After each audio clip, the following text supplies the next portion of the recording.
Dolphin Coffee нэвтрүүлгийн ерөнхий ивент эдгэгч, аялал жуулчлалаар Монголд хэрэгүүлэгч New Julchin Tours компани. New Julchin Tours компани. Арамын төргийн үзэгчтэй Dolphin Coffee нэвтрүүлгийн ээлж дугаар үзэгч нарт хүрч байна. Бид энэ удаа нэвтрүүлгийнхаа хойнорт улсын их хурлын гишүүн Бацуурыг урьж оролцуулна. Танд энэ өдрийн мэндийг хүргэе. За баярлалаа. Танд болоод таны телевиз үзэгч хамт бүгдээрэнд нь энэ өдрийн мэндийг хүргье. Гишүүн бас сайхан хаварчиж байна уу тийм ээ, мэдээж одоо бас хурдан дулаан ирж байна. Бас тойрогтой бас цаг зав зарцуулах цаг байна. Өшөө бас хуулиуд батлагдаж байна. Юу хамгийн отхон тийм ээ чуулган сая ихэжлээ гэх мэтчлэнгээр хоёул яриагаа үзэгчтэй хүргэе тийм ээ. Тий, энэ жилийн хувьд бол одоо ер нь манай нутагт бол Дорногов аймаг, Гойсонбор аймагт бол их сайхан хавар өгөл боллоо л да.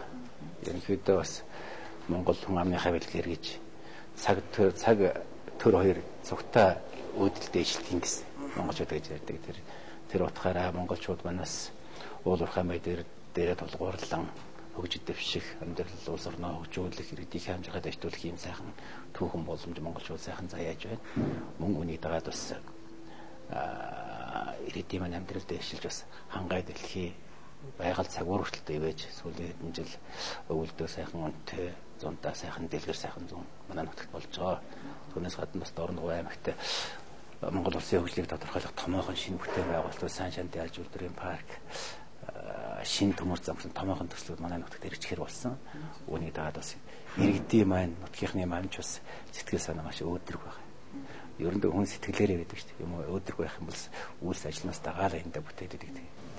Энэ хөдөөгөр бол амжиргааны төвшин харьцангуй бас хотын бол бас дээгүр байна гэж би ойлгоод байна л да.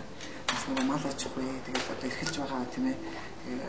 Таасайла цагаагаар сайхан байлаа энэ төргээд хотод бол бас гишүүний хүний хувьд асууж юм да дөрвөн жил түшилцлээ тийм ээ.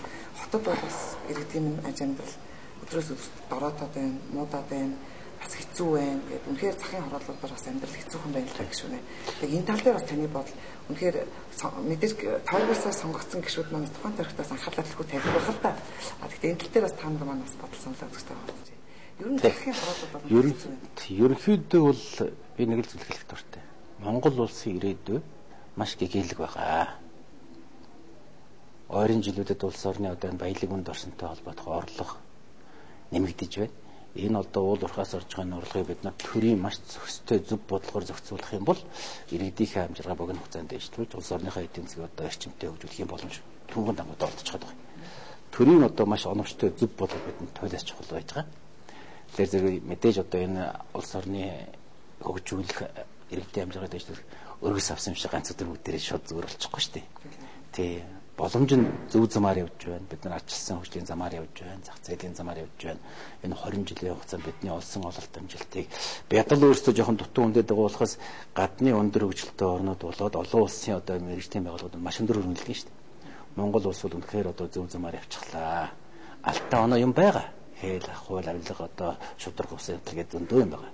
Энийг ч биднээс одоо хууль эрх зүйн хүрээнд нь бас зохицуулаад ингээд шахаал зөв зам руу шахаал байна л да. Тэгэхээр зэрэг бид өөдрөг байх хэвээр ойрын ирээд бид одоо энэ улс орноо хөгжүүлэх иргэдийн хамжигуудад дэвш туслаад тодорхой одоо алхмуудыг хийгднэ.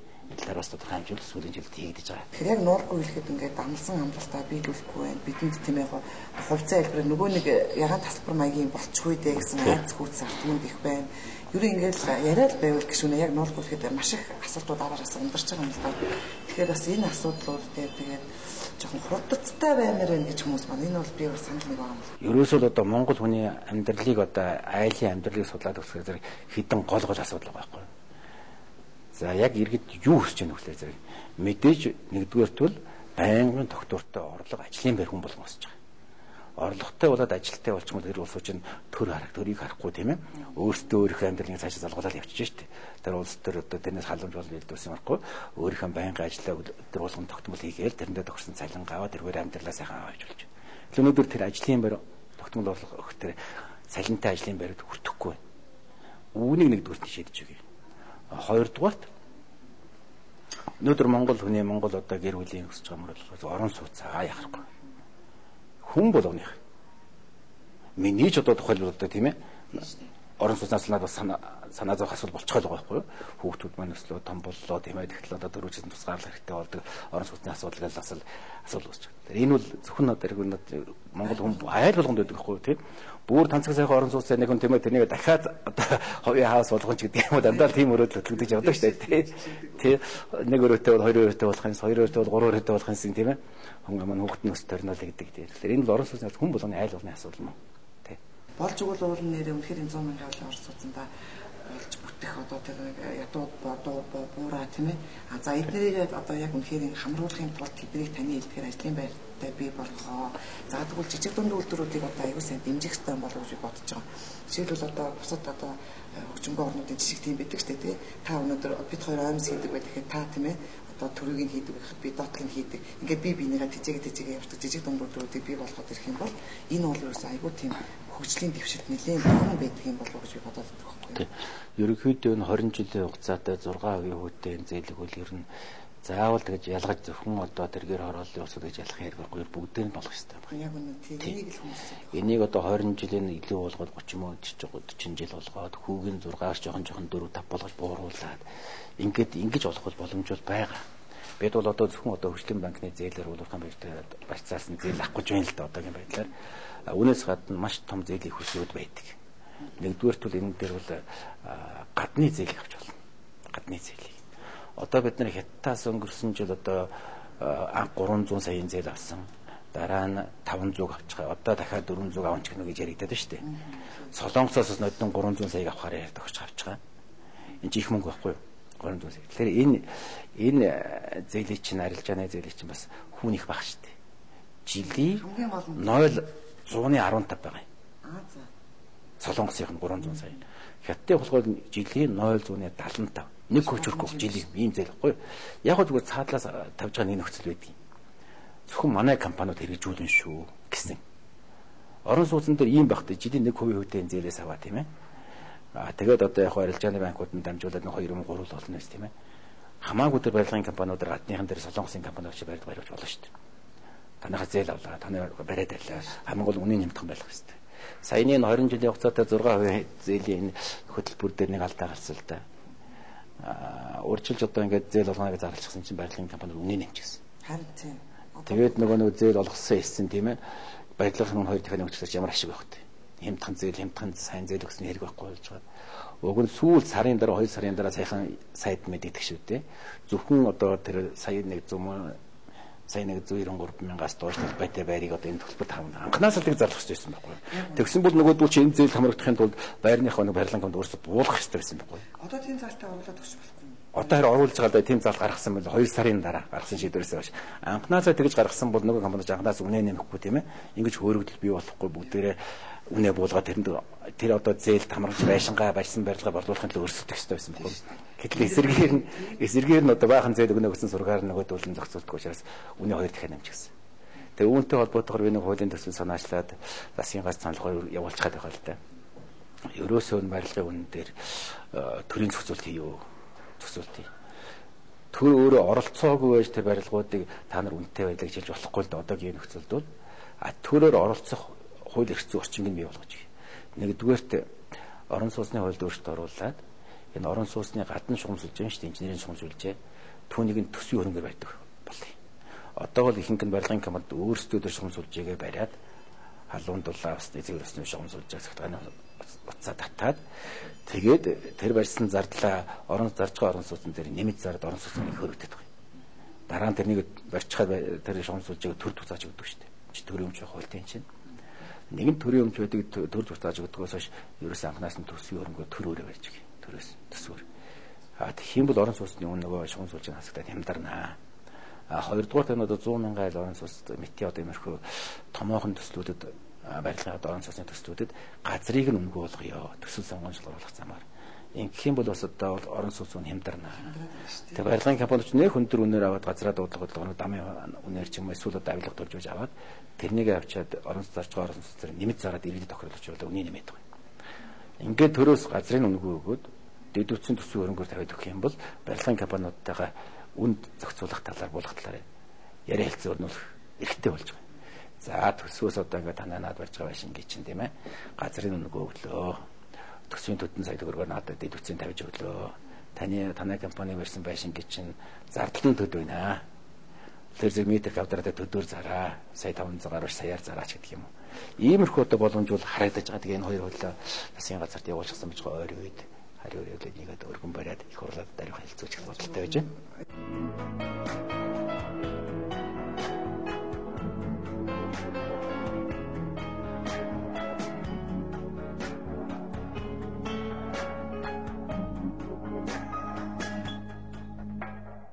Ямарваа нэг улс орн бол боловсрол эрүүл мэндийн салбар дээр нэгдүгээр тавьж анхаардаг.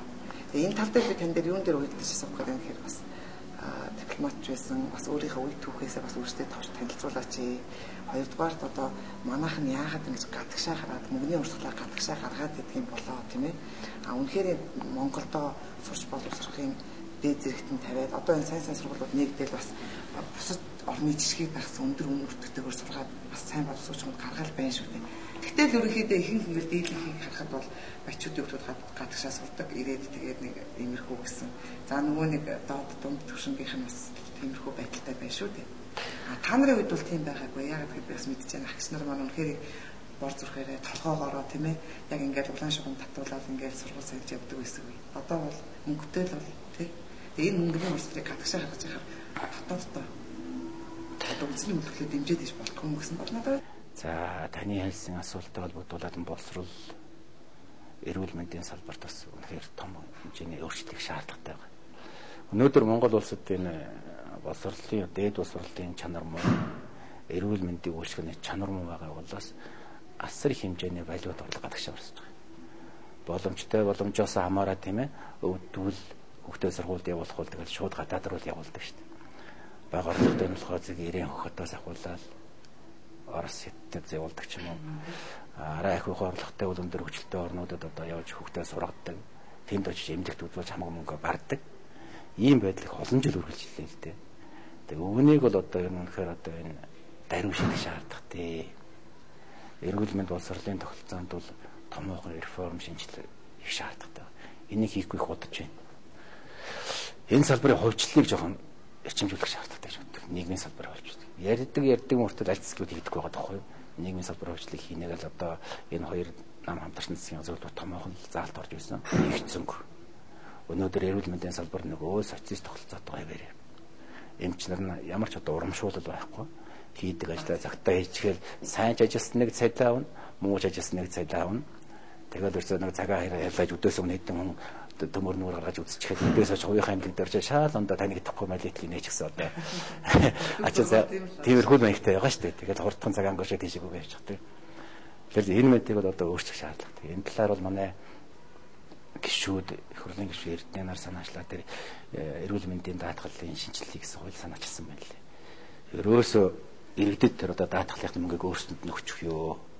Ихний ялж байна. Тэгээд иргэд өөрсдөө үзүүлэх хэмжээгээ сонгоод үзүүлдэг. Тэгээд үзүүлэх эмчээ эмнэлэг хоёроо сонгож өөрсдөө дуртай эмнэлэгтэй үзүүлдэг. Одоогийн шиг тэр аймгийнх тэр эмнэлэгт үзүүлэн тэр дүүрэгт үзүүлэн тийм ээ. Заавалчгүй одоо хотод үзүүлэх нь бол өдөөнөөс бичиж 36 шүлэг маяг нэг тавьчихсан. Терминийг шууд болвол хүн өвдсөн газар шулаад эмнэлэг эмч хоёроо чөлөөтэй сонгож үзүүлдэг. Тэгээд тэндээ мөнгө төлчих явчихдаг. Нөгөө карттай мөнгө. Тэр карт нь болохоор зөвхөн эмнэлэгт үзүүлэх карт л дотор мөнгөтэй. Тэгэхээр бол энэ эмнэлгийн салбар чинь нөгөө эмчнэр чинь шал ондоо болоод үдсэн үйлчлэг төвшгийн хэмжээгээр эмнэлгийн санхүүжээд эмчнэр нь их нь орлого цалин нэмэгдээд явчих тогтолцоо нэвтрүүлчих юм бол тэр сайн чанартай эмчилгээ эмнэлгүүд нь эмчнэрийн шууд бодроод ашиг орлого нэмэгдээд хөлдөөрөө босоод тасраад явчих. Тэгвэл өнөөдөр чинь бүгдээрийг ингээд социализмээр автгаад ингээд төсвийн хөрөнгөөр ингээд бариад байх юм бол энэ салбарт ерөөсөө өөрчлөлт хөгжил гарахгүй. Боловсролын салбар ч ялгаагүй шүү дээ. Бас нэг одоо гадны тэр одоо сайн сургуулиуд манай монголчууд очиж сураад гоо тэр солонгосын нэг сургуулийн салбарыг нээдэг ч юм уу, Америкийн нэг сургуулийн, Европын нэг сургуулийн салбарыг одоо нээгээд чөлөөтэй дуртай хүнээрээ сурах. Энэ дээр ч ямар төрлийн зохицуулт орохгүй. Хэм бол одоо тэгээд олон улсын хэмжээнд бүтээн зөвшөөрөгдөв тэр диплом сертификат манай оюутнуудад олгоод. Гэх юм бол одоо энэ сайхан залууц бол аав ээжээс 18 настай юм хэдэн нас залуугаараа ингээд гэрээсээ бол явж очиж сурч шаардлага байхгүй. Аав ээжийн гэртээ сайхан тогтой гэрээ санах асуудалгүй боловсролын эзэмших боломжтой. Өнөөдөр яаж яах вэ гэхээр зэрэг одоо ингээл бүгдээрээ хүүхдээ гадаад явуулдаг. Манай энэ хажуу айлын дорж явуулчихлаа. Би ямар ч хэсэг хүүхдээ дэд явуул барьцалдаг ч ингээд явуулчихдаг. Хамгийн мөнгөс авахал. Нөгөө жоохон хүүхд нь гадаад очингуудаа нөгөө суугаа орны очсон орныхоо нөхцөл байдлыг сонирхоо нөгөө соёлын шок гэж ярьдаг штэ калчер шок.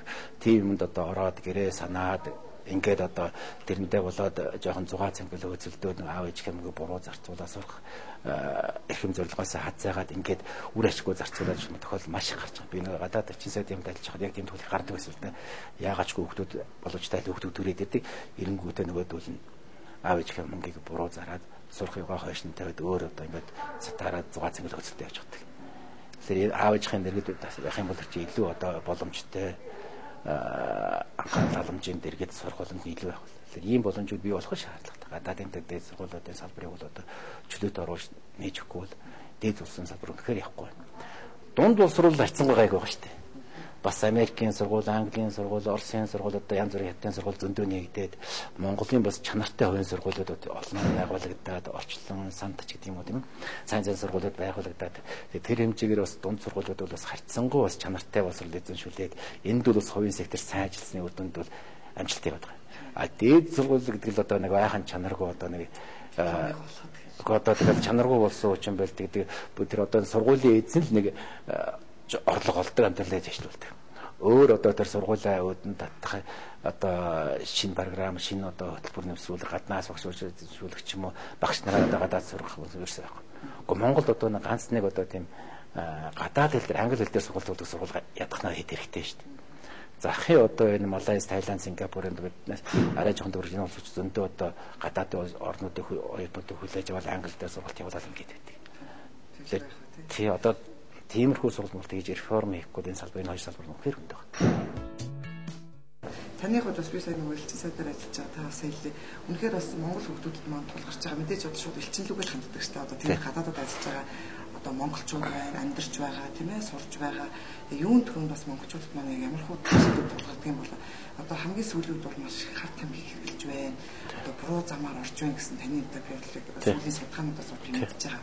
Энд дээр бол бидээс элчингээр сууж байгаа юм бол бас танд за нэг ингэ бас иймэрхүү дээр анхаарахгүй бол гэдээ бас эцэгчүүд үзэгчд маань бас тийм ээ бас сургамж авах гэж би бодоод товчхон бас болж байна. Тэгэхээр би зүгээр хувийнхаа зөвлөгөөг ойр дотныхоо улсуудад өгдөг юм л да. Манай найз нөхөд бас ах トゥ саатаа энэ тентгийн ойр дотны улсууд байна. Хүүхдээ яаж боловсрол эзэмшүүлэх вэ гэдгээр надаас бас зөвлөгөө авдаг юм. За би бол нэг л зөвлөгөө зөвлөдөг. Та нар яаран тийм ээ хүүхдээ тэр багт нь битгий гадаад явуулаа.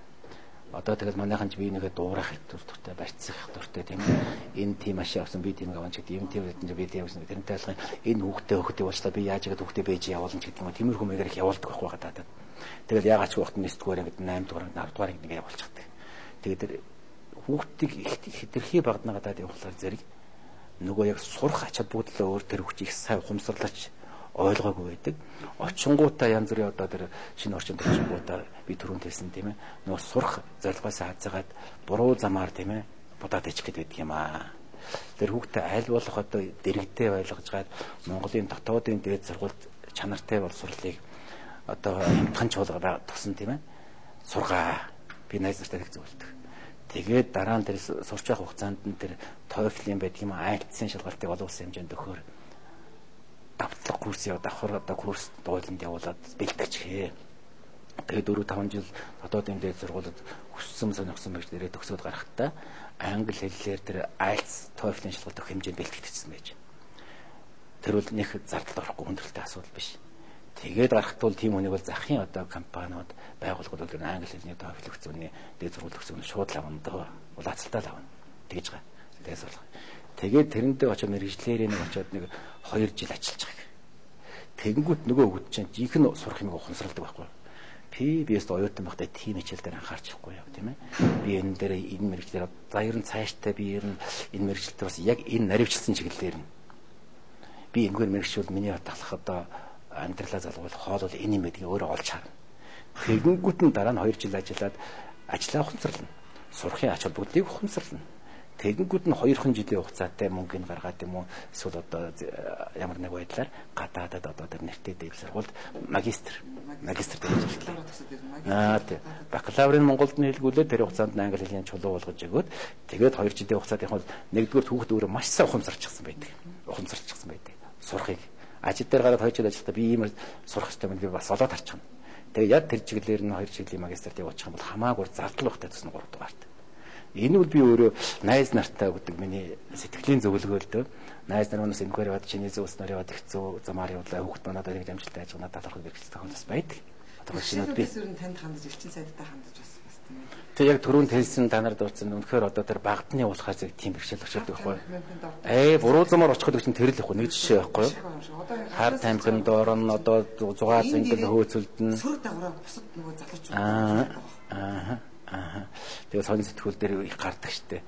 Энэ боосуудын хөвгтөл гадаад яваал янз бүрийн одоо буруу замаар ороод ингээд байна гэдэг. Тэр үнэхээр бодтой асуудал. Тэгэхээр зөв хэтэрхий багт нь тийм ээ. Ингэж бие даалгаж явуулснаас бол жоохон амьдралынхаа нөгөө байр суурийг олоогүй байхад нь сурах ажиллахын ач холбогдыг ойлгоогүй байхад нь их мөнгөтэйгүүд явуулчихлаар нөгөө хөвч чинь аав ээж мөнгө буруу зарцуулаад тэгээд галдаа гаргаж ирдэг бол бас ямар сургууль сурулж юм. Тэг бас ямар аав бол бас сонирхол та тийм. За би ч одоо тэ талдаач одоо актер тийм давуу илүү юм байхгүй дээ. Бусдын шигээр л явж байгаа. 3 хүүхэд маань яг хөө тэгэл гадаадад нэг Америкт 4 жил ажиллахад англи хэл сайтай болсон. Австралид намайг 2 жил сурахад гэрүүлээрээ сурсан. Тэргээд цэцэрлэгд одоо баг сургуулиас ахуулаад англи хэл сурсан. Англи хэлний хувьд хүүхдүүд маань бол гайгүй сайн сурсан. Тэгээд сая Тайландд хамгийн сүүлдчин сайдаар ажиллаж байхад хүүхдүүд маань тэнд 2 дээд сургууль төгссөн. Тэг. Баг хүү маань Тайландаас ирээд Мөсө олон улсын харьцааны дээд сургуульд ороод одоо 3 дахь курс сурч байгаа. Багыгаа бас нэг өөрийнхөө мэрэгтийг өвлүүлдэг юм билүү гэсэн бодолтой хүү маань ч бас жоохон сонирхоод ингээд сураад явж байгаа. Том хүү маань бизнесийн чиглэлээр төгссөн. Тэгээд нэг уул уурхайн компанид найз нөхдөдөө нийлээд нэг компани байгуулад тэгэл ажиллаж байгаа даа тэр нь тий. Охин маань аялал жуулчлал зочд бодлын менежер чиглэлээр төгссөн. Одоохондоо ажилд орж чаддаг бол гэж нэртэй.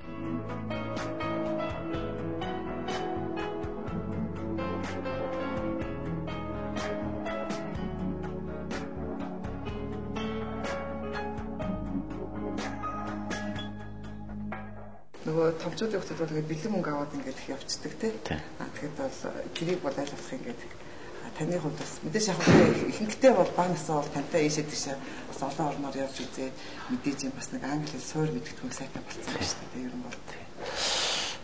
Би өөрөө ингээд өдөржнөө хүртлээ хаав ээжийн учиргүй тийм дэмжлэгээр арын хаалгаар тэр албан тушаал ажиллаж ороогүй дэ сургууль зүйд явахтаа өөрөө л одоо 10 төгсөөл гэрээсээ гарсан аав ээжийн гараас манай аавч одоо ээжж манай ингийн ажилчин жолооч хүмүүс тэгэл тэрнээс хойш дандаа бие дааж явсан. Тэ бүх юм одоо ингээд бөөцөдөд авах сонирхолгүй байдаг. Чи өөрөө бие дааж ажиллаа боллоо. Өөрөө бие дааж амьдраа, тийм ээ. Түүнээс одоо аав нь бол одоо тал дээр бол одоо нэг тусдам үзүүлэхгүй шүү. Би та нарт одоо тусласаа. Боловсрол эзэмшүүлсэ. Хэлтэй устай болгосоо гэсэн одоо шаардлагыг хүүхдүүдэд тавьдаг. Манай гэр бүлийн хүн жоохон эсрэг байр суурьтай байдаг чи одоо хүүхдүүдэд яасангүй дээ. Одоо ингээд мэдээж тэглэх байх вэ. Ер нь бас нэг яг мэдээж жоохон ярьцлага чөлөөцөө төрөв оруулахыг сэргэлдэж байна л та. Мэдээж үзэгчд маань гэсэн бас хүсэж байгаа. Бас ижи аавынхаа тухай яриач, нутаг усныхаа тухай яриач. Ер нь бол хүн бол нутаг усаа дурсаж, ижи аваа дурсаж одоо сайн сайхан бодож явах бас сайхан үүс тэнгэр ажил өдрөх тийм ээ байдаг шүү дээ. Тэгээд та өөрөө хэллээ. Миний аав бол жолооч хүн байсан ангийн тий.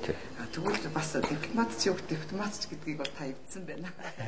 Тэгээд тэр үед чинь бас та бодоход ингээд Москвагийн олон улсын харилцааны дээд сургуульд бол нэлээд босго өндөртэй ордог байсан гэж санаж байна. Миний ах нар бол Оросд ингээд дэд мэргэжил төгсөж одоо ирээд ингээд сайхан ажиллаж байгаа. Ер нь л их би бас тэгээ хаяг тэр үед бодож байхад тийм үстэй таны хувьд бас орж исэн бас түүхээсээ тийм ээ. Бас ямар дээр дуудаад бас их азтай орсон байх гэж сонгож авах гэдэг тийм ээ. Энэ талаараа та өөрөө яриад хэцүү байна тийм ээ. Анх одоо ингээл би ч өөрөө манай аав бол жолооч. Тэгээд манай ээж намайг нэг настай байхад хэлд хөл дорог байхад нас барсан. Тэгээд ээжээ маань нэгч манай ажаа мэм хоёр хөшин тухайд залуу 60 хэд залуу байсан. Тэр маань ирээд намайг ээжийн захиасаар авч хүн болгож өсгсөлдөө. Ажаа мэм хоёр маань хөдөө Дорногов аймгийн Алтан ширээ сумын Тойг багийн тийм малчин усуд байсан. Одоо байхгүй өөр 2000-ад үед болцоос. Тэгээд тэр хоёр хөшин дээр л хүн болж өссөн хөдөө. Манай ажаа улсын авраг малчин алдарт уяач тийм хүн байсан. Тэр үний морийг одоо 5 настайгаас эхэлж унаал, цуг морио илцаал. Тэр одоо нэгдлийн олон зуун хоног одоо хаан төлөвлүүлээл сургууль суусан ч гэсэн одоо эсвэл амарсны бараг тэр өдөр нь шахал хөдөө явдаг. Хичээлдээ хоцрон барин л одоо дараа нь хичээлдээ ирдэг. Тэгжил одоо баг нас маань өнгөрсөн Алтан ширээс минь Тойг багийн одоо улсуудаа манайх. Тэгээд сургууль сууснаас хойш аавын дээр жамиг дээр сургууль суусан. Тэгээд нөгөө хөдөө хоёр хөшин дээр өсчихсөн учраас ааваас жоохон хөндий өсчихсөн. Аав маань бас над жоохон шаардлага тавьдаг сургууль гэж над ингэ сургадаг байсан. Дарга нарын хөвгөл сахилахгүй, жолоочийн хөвгөл сурлахгүй гэж нь улсууд ярьдаг. Чи жолоочийн хөвгөл сурлахгүй байж болохгүй. Номон сайн сур гэж. Машинд ойртуулдаг нэг жолооч юм чинь. Энэ жолооч нарын хүүхдэд иргэж суулгаад машин өрөөл мөшгөөлж чад тэгж чад машин дуртай болгочоод хичээлсэн өндөө ирүүлчихдэг.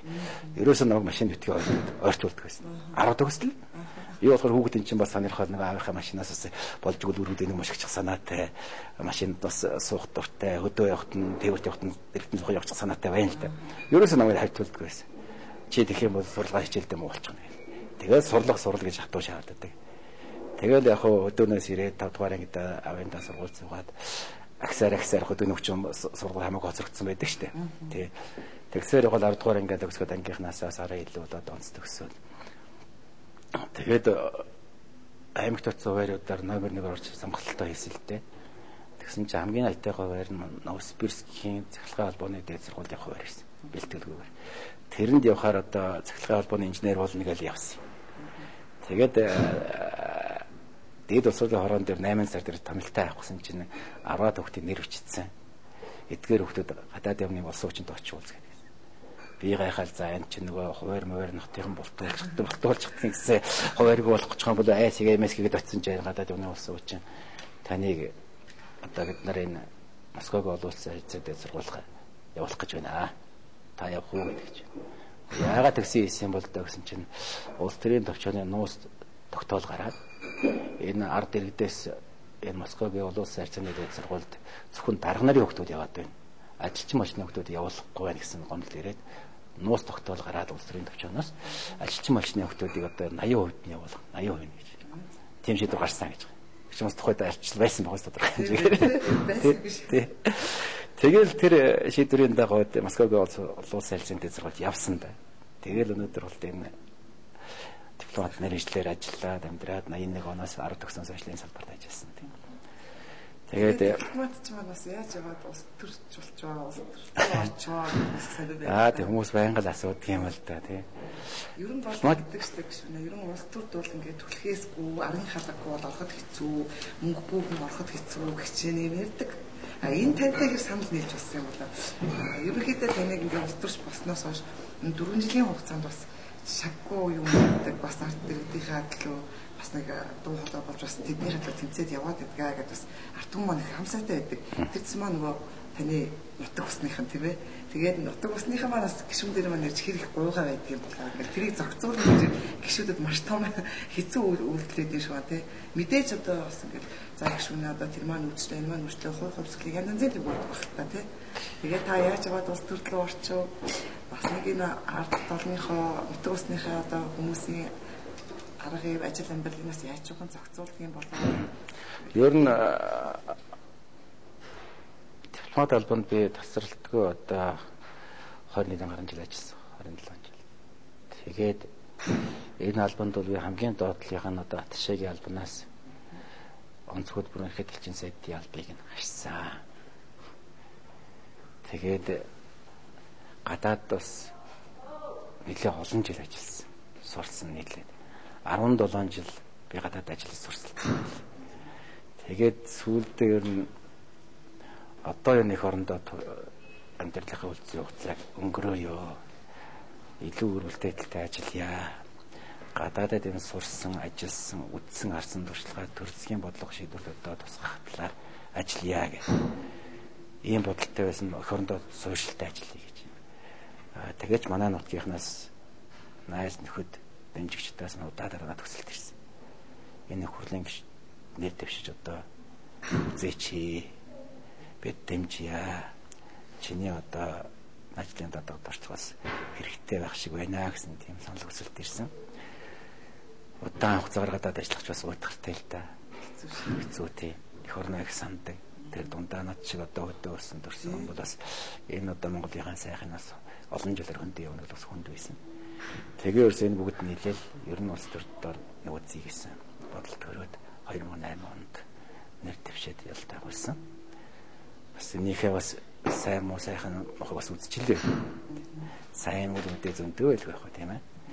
Бас ингээд үзээ харсан мэддэг чаддгаа төрийн бодлогод ингээд тусгаад бас одоо улс орны чухал асуудлаа үгээ хэлээд саналаа боловсруулад хууль тусгуулад энэ бол бас миний хувьд бас бахархах ажил гэж боддог. Тийм тодорхой хийсэн ажлууд бол байгаа. За хэцүү асуудал байна оо байна. Улс төрч өөрөө дөрөнгөө тохиол тоглоом тийм үү? Бохир гэж ярьдаг. Янз бүрийн одоо гүтгэлэг, гүжирдлэг, муу хэлүүлэхээс ахуулаад тэр үед бол анхны үед их хэмзэг хүлээж авдаг байсан. Огт тийм сонсоогүй байжгаад хэрэн би ингэж хэлүүлж явах шаардлага байна уу гэж жоохон готрох хүртэл үед тохиодог байсан. Гингэтлээ муу хэлүүлж гүжирдүүлж одоо ингэж байх. Бид бас хийх ажил мандсан биш хэрэг тохиолдог байсан. Гэхдээ сүүлдээ өөрийгөө зориулж үгүй энэ мэдээ одоо асуудал давахгүйгээр тийм ээ. Тийм сэтгэлийн хатгүй байх нь би яах гэж улс төрд орсон юм. Тэгтээ дөрөв би өөрөө муу хэлүүлж байгаа ш бүх улс төрчлөө одоо бүгдээрээ л одоо тийм ээ. Янз бүрээр хэлүүлдэг. Хамгийн гол нь би өөрөө л зөв байх хэрэгтэй. Санаа зөв бол заяа зөв. Зөв явах юм бол одоо би алдахгүй. Гэж өөртөө зоригж бол өөртөө дүнэлтий гэдэг бол сүлтээ бол нэлээд хатуучсан. Хүндрэлтэй асуудал байдаг. Та дөрөнд хэлээ үнэхээр иргэдээс янз бүрийн одоо санал хүсэлт ирдэг. Өвдлөө зовлоо хэцүү байд мөнгө өгөөч гэх юм уу тийм ээ. Янз бүрийн одоо дата ашиг бас асуудал хүсэлт бол маш олноор их ирдэг. Тэр болгоныг биелүүлээд 100% хангаадах боломж надад байхгүй шүү дээ. Их хурлын гишүүнд хэндэн ч байхгүй. Тийм зардал төсөвч байх ш. Тэр учраас тайлбарлаад ойлгуулахыг хичээн. Ойлгохгүй унж байгаа тийм. Тэгэхээр хүн болгоны хүслийг одоо тэгж биелүүлж чадаагатай болж байгаа юм. Сэтгэл дундуур юм. Golden Coffee нэвтрүүлгийн ерөнхий ивент тэтгэгч аялал жуулчлал Монголын аялал жуулчлалын тэргүүлэгч компани New Julchin Tours. Гэтэ яг хэвээр бас нэг малчныхаа хөтгийг сургуульд оруулчих байдаг юм уу? Тиймэрхүү асуудлууд бол зохицогдоход бол нэг. За тиймэрхүү одоо айлг явах тийм. Одоо нэг эмчилгээний зардалд тухайн хэмжээний мөнгө өгчих тийм ээ. Мэдчлэнгүүд бас бол байж байна л да. Ер нь сүүлийн үед бол Монголд одоо энэ авилгалыг бол маш их яриад байна шүү дээ. За энэ одоо авилгалын орн боллоо. Монголд авилгал авдаг хүн байхаа боллоо. Таны хувьд юу авилгал авч үзсэн үү? Авилгалыг юу гэж боддог вэ? За жишээлбэл өнөөдөр энэ ерөнхийлөгч асан одоо их баярын тавч хоёул нэг айхтар зүгээр яг таныг бас улс төрч иргэн хүний хувьд бас сонирхож байна л да. Авилгал байнаас. За үнэхээр энэ үнэхээр энэ авилга хэл ахвал гэдэг бол Монгол улсын хөгжилд саад болох томоохон одоо асуудал бэрхшээл мөө. Эний ч одоо бид нар 2000 оноос өмнө төрөл ерөнхийдөө бас 2004-5 оны хүртэл 50 цуусан шүү дээ. Сүүл дээр нь баг нийгмээр хүлээн зөвшөөрөөд би өгөх ёстой, энэ дарга авах ёстой хэмжээнд хүртэл баг хүрэх шахсан шүү дээ. Энийг ярьдаг шүмжилдэг хүн байхгүй болохгүй тохиолж байна. Харин сүүлийн жилүүдэд энэ талаар бас иргэний хөдөлгөөн нөөц идэвхтэй ажиллалаа. Манай нийгмийн зүтгэлт нөөц одоо сайн шүмжилж байна. Тодорхой нэрвэх улс төрчийн талаар сайн ажиллаж байна. Үүний хэвлэл мэдээлэл хинжин талаар сайн ажиллаж байна. Үүний үр дүнд харин харьцангуй авилга гэдгийг бол үзэн ядах, жигших, буруу юм гэдгийг одоо нийгмийн сэтгэлд хүчтэй өгч энэ талаар тодорхой дэвшил гарч байгаа нь бол бас нэг хэцүү. Гэхдээ бол энэ авилгаас салах бол бас болоогүй. Тэгээ энийг одоо арилгах талаар бол ерөнхийдөө бол хариуцлага тооцохгүйгээр авилгаас арилгахгүй. Хариуцлага тооцохгүйгээр бол нэгэн л болдгийн бүгдээрээ болдгийг хавтгаа болж өндөржүүлэх. Болдгүй юм шүү. авилга авч тийм ээ. Хэрэг гэдэг юм илжирдэггүй юм, хуучирдаггүй юм. Хизээ нэгэн зэхс хөгтдөг юм. Гэсэн ойлголтыг нийгэмд өгсөн анхны тохиолдол гэж бодож байна. Анхны тохиолдол. За үүн дээр бас нэг асуудал хийх шаардлагатай. Өнөөдөр шүүхийн шинжилгээг нэн дээр өгөх шаардлагатай. Өнөөдөр шүүхийг шудраг болгож хамгийн зөв шийдвэр гаргадаг болгоогүй цагт бол авилга зогсохгүй. Авилгачид яаж вэ?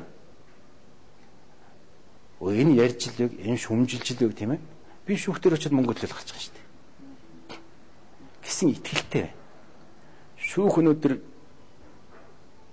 ингэж шинжлэх шаардлагатай. Хамгийн зөв, хамгийн шудраг шийдвэр гаргадаг энэ одоо авилгачдыг цээрлүүлдэг, хэсгээдэг ийм тогтцоо нэн дээр барах шаардлагатай. Зарим орончин Гонконг төр чинь бүр гаднаас шүүгч авч ирсэн болсон тохиолдол биш үү? Өөрсдөө авилгаад илэхээ байнгут тийм ээ. Бүр дээд шүүхийн тэр одоо эдэн гишүүнийг гадаад орноос өндөр цалинтай авчиж байж бүгдийг ингэж цэгцэлж, цэвэрлж байсан. За бид нар тэрэн тохиолж арай юм зүгээр ер нь бол иймэрхүү маягаар энэ дээд шүүхийг шийхийг нэн даруй шинжилж хамгийн шудраг шийдвэр гаргадаг явдаг одоо даруй татах шаардлагатай. Тэгж байж нэгдүгээр хариуцлага тооцоо, хоёрдугаар шүүхэн тэрнтэй хатуу шудраг одоо шийдвэр гаргах болох юм бол энэ авилгачид айдаг, эмээдэг одоо авахад болох ийм хандлага руу. Тэгээгүй цагтууд ингэж хичнээн бид нар яриад бол тийм ээ нөгөөдгөө дал талбарт орчиход байгаад байна шүү дээ.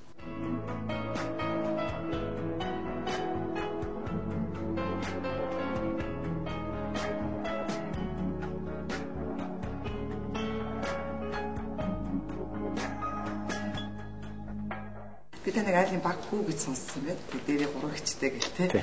Гэхдээ ер нь ихч нартай байхад ер нь ямар вэ? Одоо бидээж ингээд 3 ихчтэй, 2 ихчтэй байвал нөгөө айлын баг хүү маань бас жоохон найлынхаа байдаг ч гэдэг юм уу. Хүмүүсийн яриад бол тийм байдаг штэ. Гэхдээ таны хувьд бол яг хөдөө өссөн, морь мал дээр өссөн гэд. Гэхдээ яг ойлоос голф тоглож байхдаа бас үзэгчтэй гоё чөлөөт сайхаараа өгүүлэн л дээ. Бас ихчнэртэй байхын жаргалт нь одоо мэдээж хэрэггүй хувцастай тийм. Тэгэлгүй яг уу тий. Таглал тийм ээ. Тий. Би ч бодлоо. Тэгэлгүй бас хэмнэлттэй байна. Ингээл баг байхад чинь ихчнэр одоо миний хавг хувцсыг бэлдээ тавьчихна, гэр орны сайхан цэвэрлээ тавьчихна. Тэгээд байхад аав заавч надаар давхар тэрийг хийх гээд байдаг гэсэн. Чи энэ аяг угаад сур, чи энэ гурил илдэд сур, энэ хоол хийж сур гээл. Бүр одоо ингээ гурил зурц над баг байхад бага ингээ тухай гурил зуулахыг саргаал. Заав нэг хоолны гурил илдэд зурнаа гээл, зурц зурнаа гээл. Элдээ нөгөөт нэг л зэрэг шинкийн зураад илтчихдэг. Тэнгүүт аав буцаад сайхан буцаагаад ингээд бөгнүүлээд тажих. За минь хүн чинь шингэцсэн байна дахиад нэг илтчих гээл. Шингэдүүлсэн байна. Тэгээд хэд элдээл дахиад бодод тавиал дахиад л хурц зэрэг гурч хамаагүй хатуу болчихдаг. Тэгж хүртэл нагаас оргож байсан. Тэгээд заримдаа аваа хэн элдэх юм бэ гэж асуудаг. Миний хөө өөрөө элдэрийг бол арай шинхэн зурчихдаг. Игчээр элдүүлнэг бол арай хатуу зурчихдаг. Тэгж байсан тохиолдол хүртэл байж одоо хүртэл усч ярьдгийг тэгж байсан гэж багтаа. Ерөнхийдөө хоол хэр хийх үг шүү мөн. Хоол хийнэ.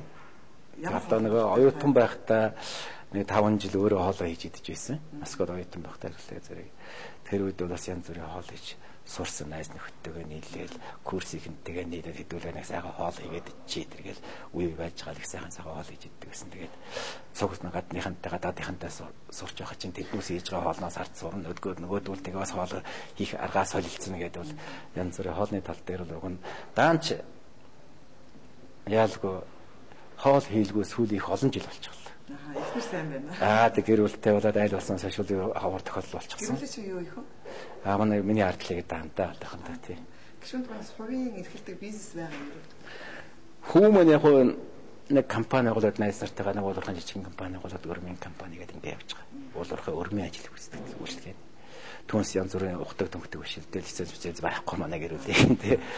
Эхнэр маань яг нэг жижигхэн бас жижигхэн бизнестэй. Тий.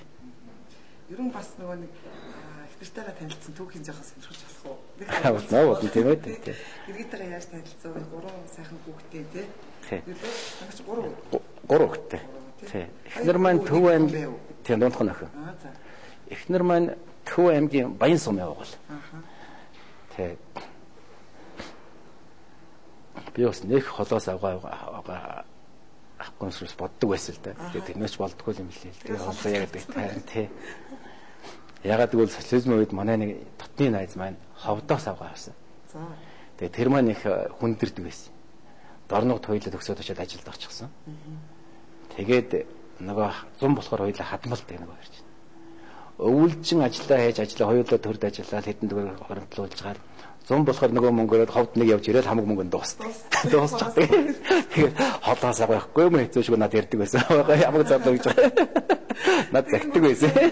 Тэр бас толгойд их ордог байсан. Тэгээд тэрнийг яг авгаа өгөхдөө нэг боддог тооцоолоогүй л дээсвэл дээ. Оюутан байхдаа төгсөх жилээ дадлага хийж гад нутагтаа очиод тэгээд манай нэг ах чойрт гойсон бүр эмэгтэй сангаач хад ажилладаг байсан. Тэднийхээр очиод тэнд ахын дайд оног амрахтаа тэнд ажиллаж байсан. Сангаач хад ажиллаж байсан. Технэртэйгэл уулз танилцсан да манай гэрэл тэнд сангаач хад нэгтлэнгаар ажилладаг байсан. Тэгэл чойрт гойсон бүр данх айл гэр болсон. Фестивал нэр нэг 2 чамдаатай гэдэг шиг л яг л жишгээр үү. Тэгсэн. Ерөөсөө би 87 он төгсөөд ирсэн. Яг төгсөөд ирэхэд 7 сард том хүмүүс төрсөн. Тэгэл Улаанбаатарт ирээд ямар тэр үчим маш шууд орон сууц үзсэн байх юм биш үү. Том эгч их маань цагаан хооронд амьдардаг байсан. Тэдний дээл гэрт 2 чамдаантай хоёулаа буусан да хоёр талаас нь. Тэгэл тэнд нэг жил тойроо амьдраад тэгээс авгагийн том эгчийг 7 буудалд байдаг байсан. Эсвэл тэдний харин нэг орон сууцанд орж нэг жил гаруй дараа тэгээд тэдний хажуу өрөөнд 14 дэх хороолт анх орон сууцанд орж тэгээд тэнд ажиллаж байтал дараа нь гадаад явнаас ажлын газараас нь харин нэг төр нэг 2 өрөөнд оруулаад нэг байранд 41 дэх байранд тэгээд тэнд ороод хэдхэн сар болж байсан чи 91 оны ихэр улаан худад явах томилтойд нөгөө байр маань хураагаад авчихсан. Гэрүүлэр явсан. Тэгээд байртаа болж ирлээ. Тэгэл орон явсаар хэтэл тэгээ улаан худад очиад 3 жил ажиллаад ирсэн чи явнаас байр гэсэн. 94 онд. Тэгэл анхныхаа байрыг яваал. Тэр байранд орж ирсэн да. Бас түүхтэй. Ер нь манай дипломт олчих ёстой нөгөө цагаан цэргийн хоёр нутаггүй гэдэг шиг манай дипломт бас их нутаггүй явдаг шүү дээ хөрхий. Би 91 онд анхныхаа томилт авснаас хойш эртэд нэг гэрүүлтэйгээ тоолсон чинь 20 гаруй удаа нүүсэн байна. 17 жилд 20 гаруй удаа нээсэн. Тийм тооцоо гарч байна лээ. Тэгээд нэг энд дээрээ чинь яваал ирдэг гадаад очиод чинь сайд юм далж тэнд дээш ус 2 3 удаа нүүдэг. Энд дээрс ойнаач ус гэдэг нэг жил 2 жил болоод буцаал явдаг. Тэгээд тооцоод байсан чинь харин сүүлийн 4 жил гişүн бусан цааш хамгийн удаа нэг дор суршилттэй нэг байранд амьдарч байгаа одоо тохиол гарч байна. Одоо 10 юунд нархан ороод л та. Хэл түүхтэй л байна да тий гоё тийм ээ. За та кофе уу. Цаас нэг гольф зохиод үзье. За нэвтрүүлэг юм бас уламжлал юм да. Ер нь бас хоёлоо гольф зохион коос спортыг хадах юм байна тийм ээ. Гişүн манай гольф дээр тоглож ирсэн урд нь. За ганц нэг удаа зохиж ирсэн. Анх 90-ад онд манай мөнх хөргөл гişүн чинь сайн тоглоно шүү дээ. Америкт тий. Америкт нэг элчин сайд яманд ажиллахад мөнх хөргөл очиод бид нар бас мөнх хөргөлтэйгээ цугаас ганц анх удаа тэнцэл энэ мод хөрөмөнд байж үзсэлтэй. Ингээд зөгтгийг мөнх хөргөл хүртэл надад нэг юм зөгтөг юм үлдээгээд бэлгэлээд явж байсан. Одоо хүртэл манай гэрт байж л байдгийн. Дараа нь Тайландд очисон хойноо тэнцээч манай ерөн дипломатчуудын их тоглоом шүү дээ. Гадаад элчин сайд нар ч ер нь нийлээл энийгээ тоглоомгоо улс төрөө нөгөө юмнууд нарийн юмнууд яадаг сонсдогчаас тэр дунд орж бас нэг хэдэн удаа тоглож чадахгүй ч гэсэн бас нөгөө дүл дээр ноч нийлж ингэж байсан. Тэг яг нас агсан янз бүрийн одоо юмхөө тоглоомж сурахад өндөрлөлтэй юм блэ. Залуудаа ч бол улгаараа дахиж ороод сурчих байсан байх. Тэгээ одоо сүүлийн үед ер нь тэгээд ямар спортоор сакс волейбол явууч. За яг бол одоо үеийн залуу цуглын айл тэгэл бүх бөмбөг хөөдгөл байсан. Сакс, теннис, волейбол гэл. За ер нь тэгээд миний хамгийн их зарцуулсан тоглоом бол шагай. Шагай. Ерөөсөө л хүүхэд байгаасаа манай нөхрийн их тоглодог байсан. Манай авгах сайн шарваач хүн байсан. Тэр ахыгаа дагаал анхтаас хүүхэд хулаа сум тавьж байсан. Тэгээд сүүлдээ оюутан болсон хойно харуулж эхэлсэн. Тэгэл сэрэгтэй байхдаа харуулж байсан. Тэгэл түүнээс хойш маш идэвхтэй харуулсандаа нэг хэсэг бол харин сүүлийн 10 гаруй жил харуулж чадсангүй. Шагаан улсын тэмцээн болдог үстэй. Улсын авраг мавраг гэж болдог штэ. Энүүгээр та орж ирсэн юм уу? Орлого яг ер нь олон удаа байр эзэж зэрэгтэй асгая. Хэдгээр зэрэгтэй? Дархан мэрэгэн цалтай. Оо за. Тий, бас цол хэрэгтэй. Нэг үл маш идэвхтэй харуулсан. 90-ад оны үед бол тэгээ сүүлд гадаадад 3-4 жилээр яваад ирэхдээ зэрэг нөгөө дадлага юу маань асгал маань холдоод жоохон муудсан. Багтаа бол бас харьцангуй бас нэг үе бол бас гайгүй нэртэй харваж байсан. Тэгээ сүүлдээ муудаа жоохон тэгээд харуухаасаа илүү тэгээд нөгөө шагайгаа хөгжүүлэх холбоогоо дэмжих талаараа илүү ажиллаж байгаа даа. Монголын шагай харуулны холбооны ерөнхийлөгчөөр 2 дахь удаа сонгогдоод ажиллаж байна. Анхны холбоо бид нар 91 онд хэдүүлээ нийлж санаачилж байх болсон. Анхных нь одоо санаачлагчдын нэг.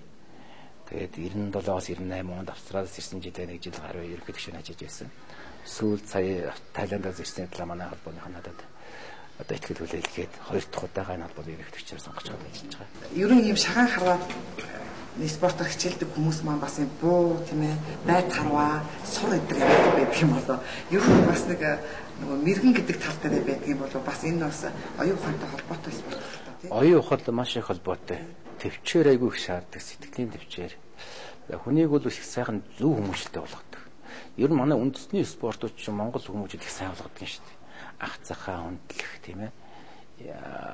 Үндэсний соёлоо дээдлэх, ёс заншлаа дээдлэх ийм соёлд маш их сайн сургадаг гэдэг.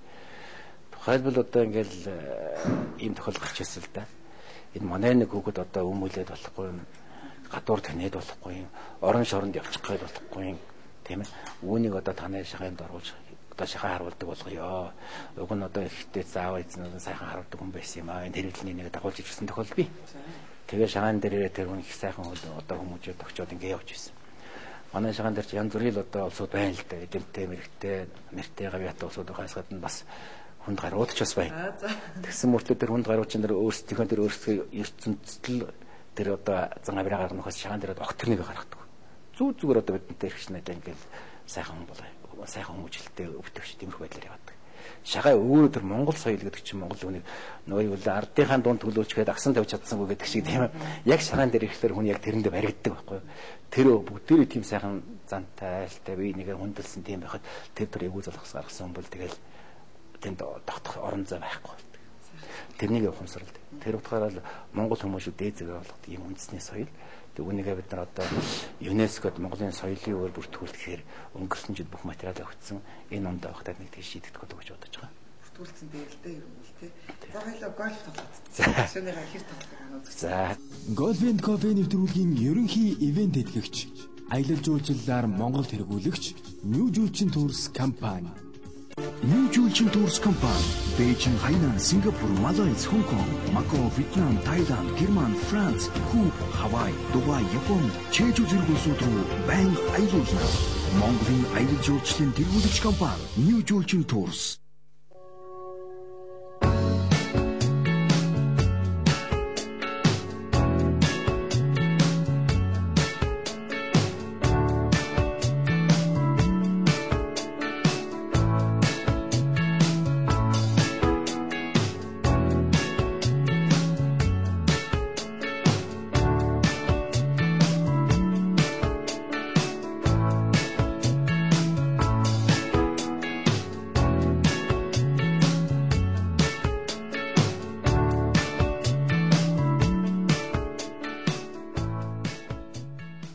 Гольф ямар байна? Үзэгчид ямар тоглосныг бас өөртөө дүгнэх баха. Гишүүнд маань ямар хөө санагдав? Гэхдээ энэ чинь бас их хэцүү тоглоом шүү дээ. Тийм яран бас одоо нэг зүгээр одоо бомбог шиг тийм амархан сурчхаар хэд биш.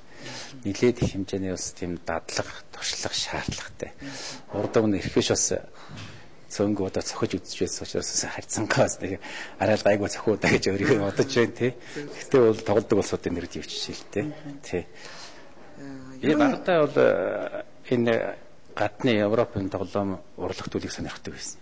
Гадны одоо эстрадын дуу тэр үе одоо бидний сонирхдаг байсан. Одоо тэр том дууг сонирхдаг цуглуулдаг тэр CD пянз зэтг цуглуулдаг байсан.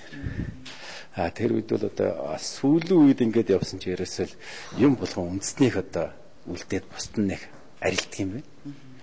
Дуу сонсно ихл одоо сүүлөөч нэг үндэсний дуу ардын дуу, уртын дуу одоо илүү таалагдаад тэр нэгээ сонсдог болох жишээ тий. Тоглоом тоглоно ихтэл одоо бас нөгөө нэг морио, шагайгаа, үндэсний юм л үлдээл өөр юм гадны юм гэдэг үл тэгсгээл бас мартагддаг арилдаг юм байна. Мэдээж гişүү маань гадагшаа явдаг үед ч бас залуу байлаа шүү дээ тий. Бас арай л бас насны бас юмд байдаг бах. Тэгээд үндэсний урлаг гэдэг бол агуу шүү дээ. Морь сонирхдаг гэсэн. Үнэхээр бас морь уйдаг, морь сонирхдаг. Ер нь багтаа морь тэмээ хурдны морь унжсэн болов би бол тэгж төсөөлж байна. Мэдээж хурдны морь ундгүй тийм хөдөөний хүүхэд гэж баг байдгүй байсан баг тийм ээ. Тэгээ энэ талаараа та бага насныхаа тухайд дурсаач. Үнэхээр бага насны бас хөгжилтэй сайхан түүхүүдээс таны бас сэтгэлд байдаг түүхүүдээс үзэгчтэй цохсон дуртаач гэж хүсэх байна л да. Одоо миний бага нас ч одоо тэгэл малчаа айлын хөлтөл өнгөрсөн шүү дээ. 5 настай байхдаа анх одоо морь унд сураад шууд хурдны морь унж ирсэн. Тэгэл тэрнээс хойш үл нэг олон жил унаагүй бас багасаа бас миралаг тийм үгд байсан. 9-10 нас үрэлтэй гэж 2-3 дугаар ангиас үндэдэж байсан л да. Харин тэгээ тийм сайн унаач бол байгаагүй. Сайн унаач байгаагүй. Төрүүлдэгээс тань. Үгүй тийм олон наадам төрүүлгүй. Аймгийн наадамд ганц удаа нэг 3-т орсол байдаг. Миний хамгийн дээдлийн амжилт. Тэгээд нэг 4 жил өмөртэй унаал 9-10 настайгаас хүндэтж гисэн.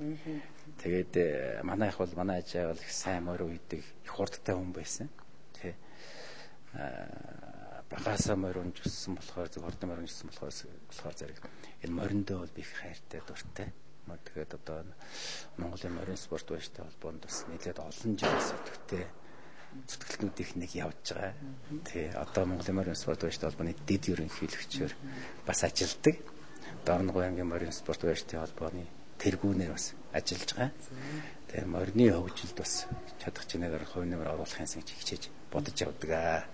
Тэгээ энэ тал дээр бас өөрийн гэсэн бодлого байсаар илэрхийлээд ялангуяа одоо Монгол морины уралдаа нэг олон улсын хэмжээнд сурталчлах энэ нэрлэлийг одоо Монгол одоо хоёр тусад нь одоо оролдуулах тал дээр бас чадах чинээгээр зүтгэж шийдвэрлүүлсэн. Тэгээ морь шагаа ер нь аль аль нь бол Монгол төмний өнөрт нэг сайхан уламжлалт ийм сайхан соёл л доо. Хөдөөний хүмүүс бол одоо таруу зур магнах гэлээдэг штэ. Таны хувьд бас ан ав тэр юм бол би зүгээр сонирхож байна л да. Ер нь хийжсэн том ан юу вэ? Би анд бас дуртай байсан. Одоо сүүлийн цаг зав болдохгүй ер нь тэгээд бууныхаа голыг ер нь бараг зэврээ ихэл шахаж байна да. Хоёр буутай. Тэгээ хэрэглэхгүй их удаж байна. Түүнээс нэгэн үе одоо энэ 2000 оноос өмнө одоо яманд ажиллаж байхдаа бол үеийн залуустайгаа найз нөхөдтэйгөө нийлэл чинь хавсан сайн болноор бас нэг гараад ангөрөөгээд одоо малгай утгаас ирээд хитвтэй явдаг байсан. Одоо бол ерөөсөө тэг завдах манай найз надад гомдлоо чи нэг зав гараач бидэнтэй нэг нийлээж хамт яваач. Салхинд гараа үргэлэг чанмонд явъя гэдэг. Багтаа бол анд их дуртай байсан. Ан их хийдэг байсан. Ямар ангилаа том бол явахтай ганцаа чонол алж байсан зүйл юм байхгүй. Тий өөр багтаа бол манай нутгийнхан бараг намайг тарвагчин гэдэг байсан. Анчин. Манайч бас тарвагтай тэгэл таргунд хитгэвтэй явдаг. Цөөхөн тарвагтай л дээ. Тэгэл тэр тарвагч нэг бүр байгаа хта ингээл нохоогоор тарвагаар явчих түүхтэй байхтай. Дараа нь өрг тавиад орчихдаг. Дараа нь шат дахиад хавх тавьдаг болсон. Яаж л яаж барьдаг байсан. Тий. Сүүлдээ бууддаг болсон. Тэгээд ерөнхийдөө бол таргуул бариал манай үеийнхэн найз нөхөд ангийнхад үйдэнгийн хэрэл над дээр таргуул очиж шууд таргуул жугаараа гэдэг бариад очсон бодгийг л өчгдөг. Сүүлдээ бүр манай сумын дарганаар хүртэл яатсан. Энд дэс очин мочин амгаас ирж та гаднаас тэгээд аваргын хөө нэг боодогтой байх хэлүүлчих очиж нэг тэднийс боодог гэдэг гэж. Тийм дарга ирнэ гэсэн хүн дахиж ирээ боодог цагчаас удаач. За. Тий. Тэгвэл та ч бас их сайн анч юм байна. Ерөн шашин гэснээс та бас сая ярьлаа шүү дээ. Үнэхээр бас мэдээж монгол хүн болгон шүтлэгтэй байдаг тийм ээ. Тэгээд яг энэ тал дээр бас та өөрөө мэдээж ингээд шүтлэгтэй дээрээс нь яг ингээд юунд залбирч ажил үйлсээ бүтээдэг. Одоо монгол хүн болгон за бас төрийн сүлдэндээ гэл тийм ээ. Тэнгэр хангаадаа гэл тэгэл тэр үеийн ажлын сайхан бүтдэг гэдэг юм уу. Яг таны хувьд бас байнгын сайхан уншлах чи юу гэдэг юм бол зүгээр сонирхоод би ингээд үзэх. Би бол өөртөө ламж тооцтой. За ямар нэг байдлаар яг цагаан сараар нэг засал масл гэд хэлэгдэг л дээ яг Монгол зашлаа. Бусдаар бол одоо лам дээр очивол нэг үзээд өгөөч одоо аргалаад өгч юм ерөөсөө тэгдэг. Тэгэхээр над муу юм тохиомох юм бол одоо миний л одоо хийсэн лай нүгүүлийн байгаас тэрнийгээ дэлж байна. Сайн юм тохиох юм бол одоо би одоо зөв явж байгааг одоо өрдүүлж үздэг. Өнөөдөр Монголд энэ шашин гэдэг юм жоохон буруу замаар өгчөд байгаа байхгүй. Бизнес маягаар. Хин нэг хүн хүслээ зорилгоо биелүүлэхийн тулд лам дээр очиж аливаа нэг бүтээгээд өгч энийг аргалаад өгч. Энэ бол хуулийн буруу. ерөөсөө хүн шашин гэдэг чинь хүмүүсээс зөвл болгож хүмүүжүүлэх гол зорилготой шүү дээ. Шашны гол зорилго. Хүн одоо ертөнцийг, үйл явдлыг, нийгмийг өөрийнхөө дүгнэ тийм ээ. Нүглийг үлдэхгүй, буйныг дээлж явах юм бол тэгээд тэр үний ажил ус аяндаа бүтэж явах хэрэгтэй гэсэн. Би хоёроо тэгж боддог. Шашны үзэл санаа бол гол тэрний хэсэг. Golf and Coffee нэвтрүүлгийн ерөнхий ивент хөтлөгч, аялал жуулчлалаар Монголд хэрэгүүлэгч New Julchin Tours компани. New Julchin Tours компани Бээжин, Хайнан, Сингапур, Малайз, Хонконг, Макао, Вьетнам, Тайланд, Герман, Франц, Куб, Хавай, Дубай, Япон, Чежу зэрэг улсууд руу байнга аялуулна. Монголын аялал жуулчлалын тэргүүлэгч компани New Julchin Tours. Яг миний хувьд одоо дээж шүтэж явдаг зүйл гэх юм бол нутгийн уул ус. Тэрнийгээ л дээлж явдаг. Улаанбаатарт байгаа юм бол мэдээж одоо 4 ууландаа шүтэж явах ёстой. Тэгээ аав ээж минь ачаа минь хоёр надад загсан байдгийг. Нутгийнхаа уул усыг байнга дээж дотроо захиж одоо залбирч яваарэ гэж.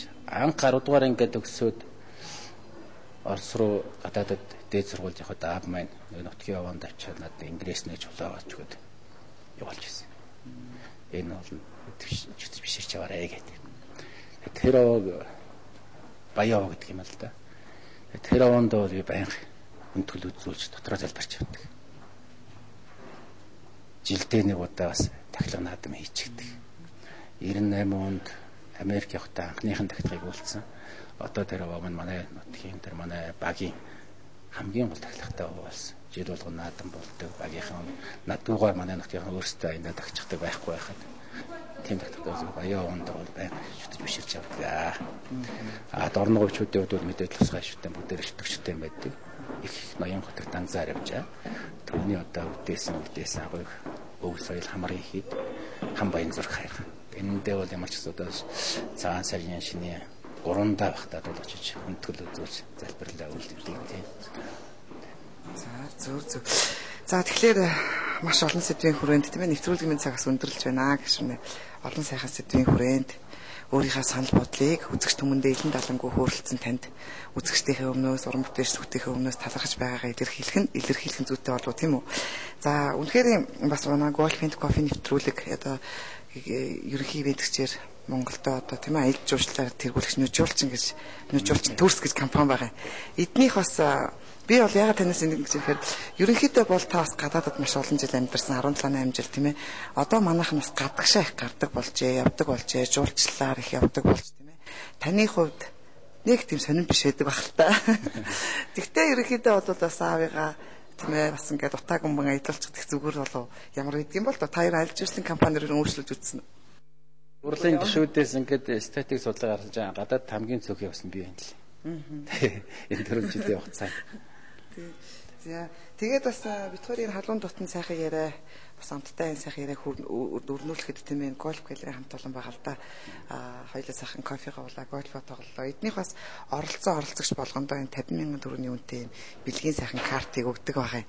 Тэгээ энийг бас танд автобусаар өгчээ. Та бас ирээд гольф тоглоорой, чөлөөцөөгаараа тийм ээ. Баярлалаа. Тэгээд өнөөдөр ингээд үзэгчдтэйгээ, нутгийн түмэнтэйгээ танай телевизэн дэлгэцээр уулзаж ажил амьдрал өөрийн талаар хийж байгаа ажлын талаар үзэл бодлынхаа талаар дэлгэрэнгүй одоо мэдээлэлж сайхан ярилцах боломж олгосон.